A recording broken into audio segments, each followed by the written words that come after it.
If you're a temp recruiter that is thinking about starting your own temp recruitment agency, I'm going to share with you a free forever recruitment CRM that you can start using to build your contractor book without paying a penny. Now, this system is called Giig and it comes with a free forever version that has no trial period and it places no restriction on the amount of data that you can store on it. So you can use it for completely free. And it comes with both a temp and a perm pipeline. So if you're a temp recruiter, you have the ability to advertise all the temp jobs you're working on, manage all of your candidates through an interview process, or send them straight onto a contract if you're moving a little bit faster than that. And then once you've got your placements up and running on a contract, you then have a Kanban style board where you can see the contractors you've got starting soon, the ones you've got currently out on project, the ones that are due to end soon, and the ones that have recently finished. So you get a complete overview of everyone that you've then got in process.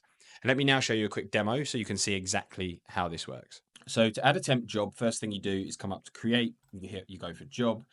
You can select what company it is that you want to attach the job to if you have one. And then you've got the option here of permanent or temp. So we're obviously going to focus on temp. I'll start filling this out. When it comes to the day rates, you've got daily and hourly. So I'll put in 100 to 150 a day just to keep things simple.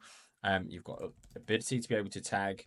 If you've got special tags that you do to be able to want to pull up jobs or search jobs in the future, you can tag them whatever you like.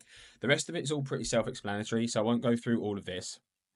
But what I will point out is on the right-hand side here, you have the ability to add in the contract length, so how many days you think that contract will work, and then also the ability to put in a placement margin as well. And if you put in the placement margin, it will then adjust the charge rate. So you can kind of figure out if you had some crazy 50% margin, for example, that's going to be your charge rate to the client. So I set it at 20%. So once you've done that and it's all filled and you're happy with it, you just come down and hit save job. I should then save the job for you and open up the job pipeline so that you can start to view it here. It should also sit in the jobs active roles for you as well.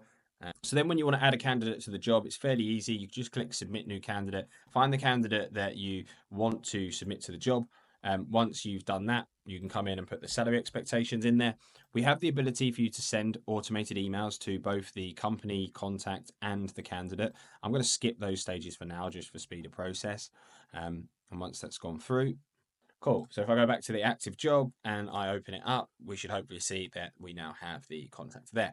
So if you now want to drag them through the interview process, you can do that. If you want to jump them straight onto contract, you can flick to hire, which I will do for this example. You can then start putting in the start dates. So if I go for Feb, end date, average days worked. So I'm just going to go 5 days to keep it simple and say we agreed 100 a day.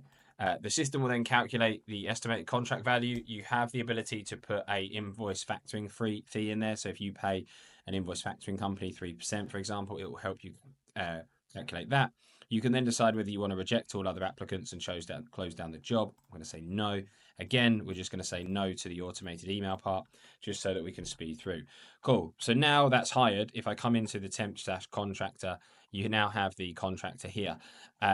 This board gives you an overview of all the candidates you've got starting soon, candidates that are active, ending soon, and recently finished. So it gives you an overview of everybody that you've got out working on a contract, and it gives you an idea of when people are going to end soon so that you can obviously pick up the phone and say, hey, are we going to extend, all that kind of stuff.